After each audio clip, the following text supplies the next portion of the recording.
देखो अनवारे रमजान, हर सू अनवारे रमजान, अनवारे रमजान है हर सू अनवारे रमजान, अनवारे रमजान है हर सू अनवारे रमजान, अनवारे रमजान, अनवारे रमजान है हर सू अनवारे रमजान, अनवारे रमजान है हर सू अनवारे रमजान। बिस्मिल्लाहिर्रहमानिर्रहीम, अस्सलाम वालेकुम। बिस्मिल्लाहिर्रहमानिर्रहीम, अस्सलाम वालेकुम। अनवारे रमज़ान की खुसूसी इफ्तार ट्रांसमिशन में K21 न्यूज़ के प्लेटफॉर्म से बरादरान इस्लाम आपकी मेज़बान दसैफी आपको खुश आमदीद कहती हूँ। और रब ताला के करम से, मालिक के एहसान से आज हम एक और रोज़े में दाखिल हो चुके हैं, 20वां रोज़ा और दूसरे अशरा का आज आखिरी रोजा है। इसके बाद आज हम रात से जो है वो तीसरे अशरे में दाखिल हो जाएंगे। जहां तीसरे अशरे में दाखिल हो जाएंगे वही जहन्नुम की आग से निजात का अशरा जिसमें हम दाखिल होने जा रहे हैं। मगफिरत का अशरा हमसे अब रुखसत ले रहा है, रुखसत ले रहा है। साथ ही साथ ट्रांसमिशन का आगाज करेंगे रब ताला के बाबरकत कलाम से।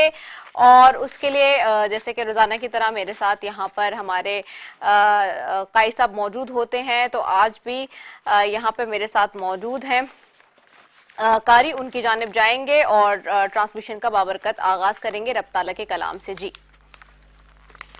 अऊज़ु बिल्लाहि मिनश शैतानिर रजीम,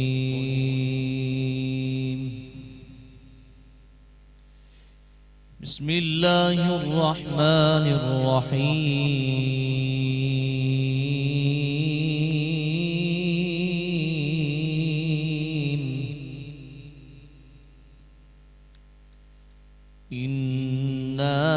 फतहना लक फतहम मुबीना,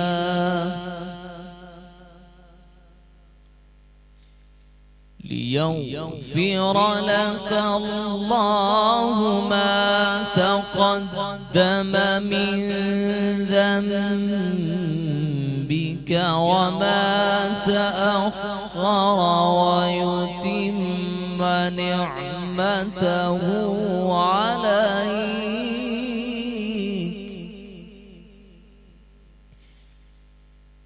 व युतिम्म निअमतहु अलैक व यहदियक सिरातन मुस्तक़ीमा।